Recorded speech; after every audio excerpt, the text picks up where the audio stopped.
Hello friends, இன்றைக்கி ஒரு different ஸ்டைலில் சிக்கன் கிரேவி பார்த்துடலாமா? ஒரு 150 கிராம்ஸ் ஆஃப் பூண்டு இருக்கும் 1/2 kg சிக்கனுக்கு. அதை நல்லா ஸ்லைஸாக கட் பண்ணி எண்ணெயில் கோல்டன் ப்ரௌன் வர அளவுக்கு வதக்கிக்கணும். அப்புறம் இதுக்கு மெயினானதே கருவேப்பிலை தான். அதுதான் நல்ல ஃப்ளேவர் கொடுக்கும். நிறையாவே போட்டுக்கலாம். ஒரு 2 இனுக்கு கருவேப்பிலை அளவுக்கு நிறையாவே போட்டுக்கிட்டேன். அதையும் நல்லா ஃப்ரை பண்ணி விடணும். கருவேப்பிலையெல்லாம் மொறுன்னு ஆகிடணும். அண்ட் தென் ஸ்லைஸாக கட் பண்ண ஒரு 5 ஆனியன்ஸு அதையும் நல்லா போட்டு கோல்டன் ப்ரௌன் வர அளவுக்கு வதக்கிட்டு, அண்ட் தென் தக்காளியும் போட்டு நல்லா வதக்குறோம். இந்த தக்காளி குழஞ்சி வர அளவுக்கு வதக்கணும்.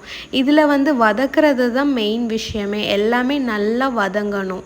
ஒரு கோல்டன் ப்ரௌன் ஸ்டேஜ் ஆகி தொக்கு பதத்துக்கு வர அளவுக்கு வதக்கணும். அதுக்கப்புறம் தேவையான அளவு கல்லுப்பு போட்டுக்கலாம். கல்லுப்பு நல்ல டேஸ்ட் கொடுக்கும். முடிஞ்ச அளவு குழம்பு வெரைட்டிஸ் அண்ட் கிரேவி வெரைட்டிஸ்க்கு கல்லுப்பு போட்டுக்கோங்க. எல்லாமே ஒன்று சேர வதங்கி எண்ணெய் பிரிஞ்சு வர ஸ்டேஜில் 1 டேபிள் ஸ்பூன் மிளகாய்த்தூள். இங்கே டீஸ்பூன் நான் யூஸ் பண்ணுறேன். ஸோ டேபிள் ஸ்பூனில் நான் சொல்கிறேன் அளவுகள். அண்ட் தென் 1 டீஸ்பூன் மஞ்சத்தூள் போட்டுக்கலாம்.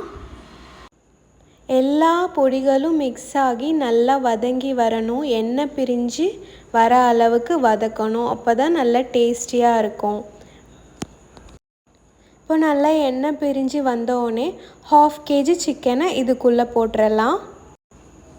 இப்போ ஒரு நல்ல குட் மிக்ஸ் கொடுத்து நல்லா வதக்கி விடணும்.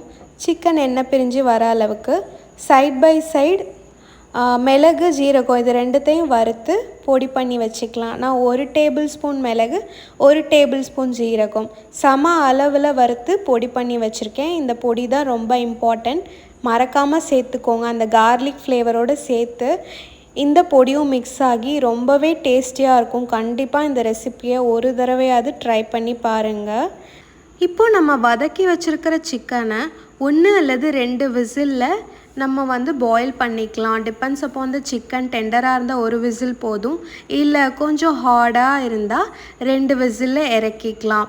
இப்போ நம்ம குக்கரில் வேக வச்சுருந்தோம் இல்லையா, அந்த சிக்கன் கிரேவியை ஒரு கடாயில் மாற்றிட்டு நம்ம அரைச்சி வச்சுருந்த மிளகு சீரக பொடி அதை லாஸ்ட்டாக தூவி நல்ல ஒரு மிக்ஸ் கொடுத்துட்டு ஒரு 5 மினிட்ஸ் லோ ஃப்ளேம்லேயே வச்சுருங்க.